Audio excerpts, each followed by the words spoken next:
Hello students, I welcome you all in another video lecture of algorithm and flowchart series.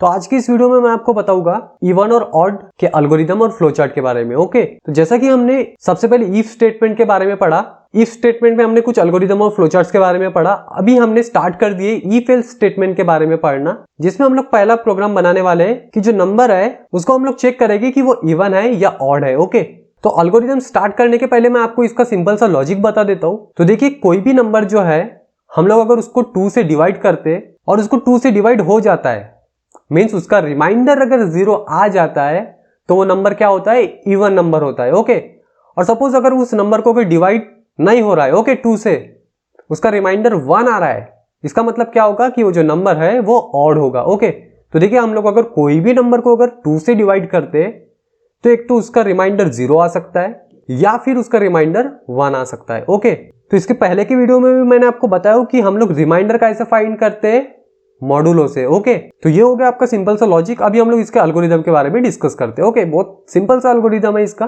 तो देखिए, हम लोग सबसे पहले एल्गोरिथम टाइप करेंगे, this algorithm finds weather a given number n। Okay, हम लोग क्योंकि n वहां पे पुट करने वाले इसलिए हमने यहाँ पे n लिखे। n इज इवन और ऑड, हमको सिर्फ चेक करना है कि नंबर इवन है या ऑड है। ओके, तो सबसे पहले हम लोग क्या करेंगे, रीड n लिखेंगे। ओके, यहाँ पे आप लोग पहली स्टेप में स्टार्ट भी लिख सकते हो। ओके, मैंने यहाँ पे फिलहाल रीड n लिखा हो। ओके, मीन्स हम लोग क्या करेंगे, n नंबर पुट करेंगे। ओके, देन हम लोग क्या करेंगे, रिमाइंडर फाइंड करेंगे। ठीक है, तो जो भी आपका नंबर होगा, ओके, उस नंबर को हम लोग क्या करेंगे, डिवाइड करेंगे 2 से मॉडुलो सिंबल का यूज करके। ओके, जिससे हम लोगों को क्या मिलेगा, रिमाइंडर मिलेगा। तो वही स्टेप हमने सेकेंड स्टेप लिखे, सेट r। ओके, r एक हमारा वेरिएबल होगा जहां पे हम लोग क्या करेंगे, n mod 2 करेंगे। मींस n को हम लोग डिवाइड करेंगे 2 से, मॉडुलर सिंबल का यूज करेंगे। ओके, प्रोग्राम में तो हमने यहाँ पे क्या लिखे, मॉड लिखे। ओके, क्योंकि हमारा ये एल्गोरिथम है। तो n mod 2 लिखा हूं, तो जैसे अगर मैं n में अगर कोई भी नंबर लेता हूं और उसको डिवाइड करता हूं 2 से, ठीक है, तो हमारा रिमाइंडर हमको मिल जाएगा। ओके, उसके बाद में हमने कंडीशन दी है कि इफ r इक्वल टू 0 होगा, अगर हमारा रिमाइंडर 0 आएगा तो हमारा नंबर क्या होगा, इवन नंबर होगा। और अगर हमारा रिमाइंडर 0 नहीं होगा तो हमारा नंबर क्या होगा, ऑड नंबर होगा। ओके, तो हमने इसको एल्स पार्ट में लिखे।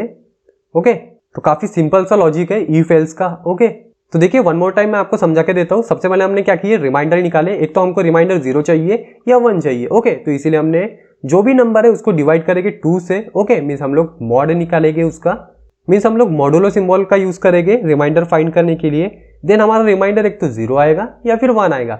0 आएगा तो हम लोग क्या करेंगे, इवन नंबर है करके दिखा देंगे। नहीं तो अगर वो 0 नहीं होगा तो एल्स पार्ट में हम लोग क्या दिखाएंगे कि नंबर ऑड है। ओके, देन लास्ट में एग्जिट। वैसे ही इसका फ्लो चार्ट बनेगा। ओके, हम लोग सबसे पहले स्टार्ट करेंगे, then read n, then r equal to n mod 2। Okay, remainder निकालने के लिए। ठीक है, आप लोगों को ये चीज काफी ध्यान में रखना है। ठीक है, इनपुट के लिए हमने कौन सा यूज किए, पैरेललोग्राम यूज किए। ओके, और ये जो रेक्टेंगल का यूज किए ये प्रोसेस के लिए हम लोग यूज करते हैं। ओके, देन हम लोग क्या करेंगे, कंडीशन चेक करेंगे। तो सबसे पहले यहाँ पे हम लोग कंडीशन क्या देंगे, इज r इक्वल टू 0, तो r इक्वल टू 0 है क्या, ये चेक करेंगे।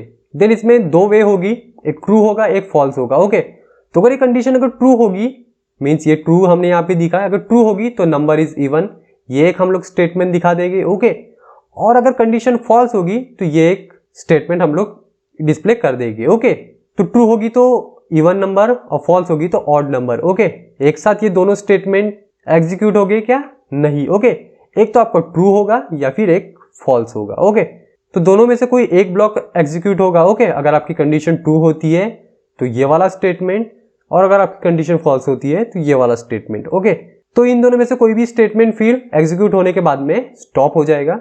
बस इतना ही ये फ्लो चार्ट होगा। ओके, तो काफी इजी सा है, आपको मैं ज्यादा और कंफ्यूज नहीं करता।